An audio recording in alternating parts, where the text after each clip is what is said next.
বড় পর্দায় আবারও কাকাবাবু ফিরতে চলেছে। হ্যালো বন্ধুরা, আমি সৌভিক, আপনারা দেখছেন টলিবাংলা বক্স অফিস। ইউটিউব এবং ফেসবুক দুটো চ্যানেলেই কিন্তু আমাদের এই ভিডিওটা আসতে চলেছে, তাই ভিডিওটা প্রথম থেকে শেষ পর্যন্ত পুরোটা দেখবেন।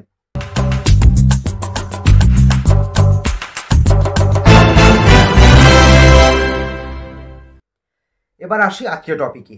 প্রসেনজিৎ চট্টোপাধ্যায়ের কাকাবাবু সিরিজটা অনেকদিন ধরেই কিন্তু বড় পর্দায় আসতে পারে এমনটাই কিন্তু জানা যাচ্ছিল।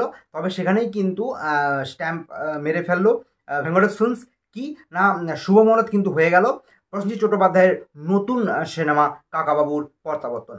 এবং এই কাকাবাবু সিরিজটার নতুন গল্প হচ্ছে বিজয়নগরের হিরে, এবং এই সিনেমার কিন্তু ডিরেক্টর পদে কিন্তু চেঞ্জ ঘটেছে।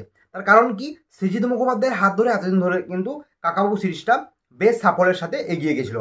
তবে নতুন সংযোজন হচ্ছে চন্দ্রাশিস রায়, এবং এই নতুন ডিরেক্টর কিন্তু সৃজিত মুখোপাধ্যায়ের পরিবর্তে আনা হয়েছে। এবং সৃজিত মুখোপাধ্যায় যেহেতু কাকাবাবু সিরিজটা আর এগিয়ে নিয়ে যেতে চান না, তিনি চেয়েছিলেন যে তিনি এই পদটাই কিন্তু তিনি থাকবেন না, অর্থাৎ তিনি ডিরেক্টর আর থাকছেন না কাকাবাবু সিরিজে।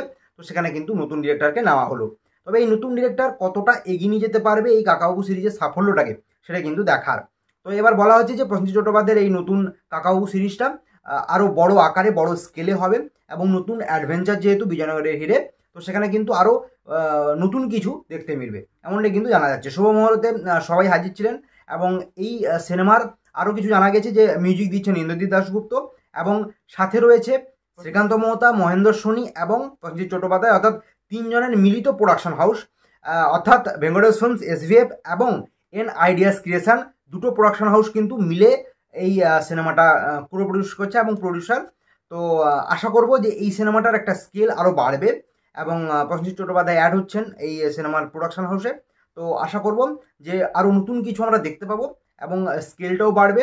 সাথে ডিরেক্টর যে চেঞ্জ হচ্ছে, অর্থাৎ সৃজিত মুখোপাধ্যায়ের পরিবর্তে যে নতুন ডিরেক্টর আসছেন, সেই অভাবটা বা সৃজিত মুখোপাধ্যায় যেভাবে কাকাবাবুকে রিপ্রেজেন্ট করতেন সিনেমাতে বড় পর্দাতে, সেটা কিভাবে এই নতুন ডিরেক্টর মানে তার প্রতিস্ফলন ঘটাবেন, সেটা অবশ্যই দেখার বিষয়।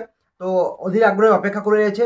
একটা কাকাবাবুর একটা কোর অডিয়েন্স রয়েছে, যেহেতু কাকাবাবু সিরিজটা এতদিন ধরে সাফল্য আনছে, তাই তার কিন্তু একটা কোর অডিয়েন্স তৈরি হয়ে গেছে। তো সেখান থেকে কিভাবে এই সিনেমাটা মানুষের মন জয় করতে পারবে, সেটাই কিন্তু এখন দেখার। তো আপনাদের কি মনে হয় অবশ্যই নিচে কমেন্ট করে জানাতে ভুলবেন না। আজকের ভিডিও এ পর্যন্তই। ভিডিও ভালো লাগলে লাইক এবং শেয়ার করবেন। দেখা হচ্ছে নেক্সট ভিডিওতে।